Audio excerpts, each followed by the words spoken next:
face, just 6 inches from mine, was transformed. Red, seething, teeth bared, every muscle tense until I didn't recognize her anymore. I had never looked into the face of another person and seen this much hate directed towards me. This old woman was trying to choke me with my lanyard. The lanyard's designed to break in the back, but for some reason it just wasn't breaking. So I dragged the both of us back into the main hall, and within moments, another coworker was there helping me to carefully pry her vice grip off of the strap. Now, of course, we tried to uncover what sort of trigger I may have presented to cause her to attack me, but that question went unanswered. Perhaps I reminded her of someone from her past. That gave me goosebumps to imagine what sort of memory might have sparked such violence towards me. But in senior care, we really tried our best not to take things personally, especially for those of us working in the dementia unit. Here, in the mind of someone suffering from dementia, the big moments from your past often resurfaced and obscured the small everyday moments in your present, making it difficult to tie your own shoes, making it hard to understand your confusing neighbors, and making it impossible to recognize your visitors who called you dad or grandpa. For as much suffering as I encountered in that hallway, I loved to push the dessert cart after dinner. After I would load up my cart with all sorts of pies or cakes or different ice cream flavors, I'd roll out of the kitchenette and watch as everyone in the dining room kind of perked up in their seats. You see, everyone loved the dessert girl, and I just loved making them happy for a moment. But on this particular evening, I didn't make it to dessert. Halfway through dinner, my lanyard lady was having a very difficult time.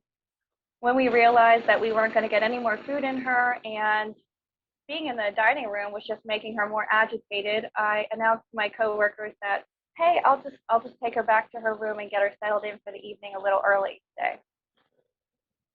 Now, it had been months since the lanyard incident, and with no new incidents, she had been placed back onto my care sheet. But of course, I was still a little nervous about this. So as we walked back to her room, I discreetly removed the lanyard and hid it in the pocket of my scrub. When we arrived, we took a few steps into the room. She saw the pajamas laid out on her bed and immediately began to sob. Now, this isn't the kind of cry that you'd expect from pajamas. It was more of this sort of like deep-seated howl. And for once in my life, I didn't have to think and overanalyze what I needed to do for this person. I just wrapped my arms around her to embrace her while she clung onto my shoulders, and we both cried. I didn't know the details. I didn't know the moments and memories that had built up into her rage. But what I did know is that I was feeling in my body what she was feeling. I felt devastation with her. And though we were two separate people with decades of life spanning between us, separating us further, in that moment, it felt like we were the same. We were built of the same stuff. I even knew when her rage had dissipated because I felt it leave my body too. And then we stepped back from each other, and I saw for the first time ever, I saw her smile. She was smiling at me. So I helped her brush her teeth, get into those pajamas that no longer seemed to bother her anymore, and I sang old songs while she hummed along. I had never seen her so at peace that night. I tucked her into bed and said goodnight on my way out with as much love as I could muster. And I was feeling that sort of peace too. It was slowly sinking into my brain that the things that I worried about in my day-to-day were completely trivial. The only thing that mattered was whatever had happened back in that room. And I was just sparkling with that truth. Walking out of the building that night after my shift was over, I was a completely different person. How could I ever go back to being annoyed at the little things or so worried about what I didn't have? Or how could I get mad at anyone for any reason at all? I started my car, buckled my seatbelt, and as I pulled out of the driveway, my mind was still swirling with my new constitution. Just then, a car swerved through the intersection, ignoring the light.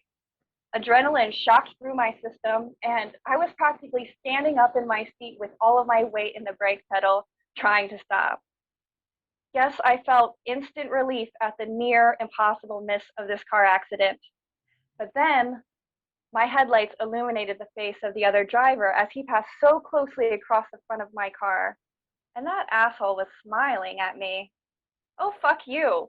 My mind was red. It was seething, teeth bared, every muscle tense until I didn't recognize myself. But I knew my mistake pretty quickly. That big moment feeling had fled because I had already blown it in this moment of hate. Maybe next time I'll get it right. Thank you.